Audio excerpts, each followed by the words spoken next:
আসসালামু আলাইকুম, hello viewers, আশা করি তোমরা সবাই ভালো আছো। আমিও ভালো আছি। আজকে তোমাদের সামনে উপস্থিত আছে তোমাদের একজন পরিচিত মুখ। সে আর কেউ নয়, আমাদের আকাশ ভাই। সে এখন তোমাদের মাঝে খেলাধুলার বিষয়ে কিছু কথা বলবে। তোমরা মনোযোগ সহকারে একটু কথাগুলো শোনো। বিসমিল্লাহির রহমানির রহিম। তোমাদের জন্য সুখবর, তোমরা সবাই সাইম আঙ্কেলকে চেনো, আমাদের সৈয়দ আমজাদ আলী চেয়ারম্যানের সুযোগ্য পুত্র। তোমরা দাবি করছিলে যে একটা ফুটবলার, তিনি মূলতই খেলা অনুরাগী, খেলা ভালোবাসেন। আমাদের মাঠে ফুটবল খেলার জন্য একটা ফুটবল তিনি তোমাদের মাঝে গিফট করেছে।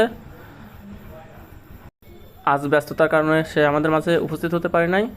আগামীতে একদিন ইনশাল্লাহ সময় করে আমাদের সাথে আমার সাইম আঙ্কেল সাক্ষাৎ করে যাবে। তোমরা সবাই তার জন্য দোয়া রাখবে। আর মাঠে সবাই খেলাপ্রেমী হবে, খেলার প্রতি মনোযোগী হবে, কোনো বিশৃঙ্খলা করবে না। সিনিয়র বড় ভাইদের সবসময় সম্মান করবে। অবশ্যই যে ক্যাপ্টেন থাকবে, ক্যাপ্টেনের লিড মেনে চলবে।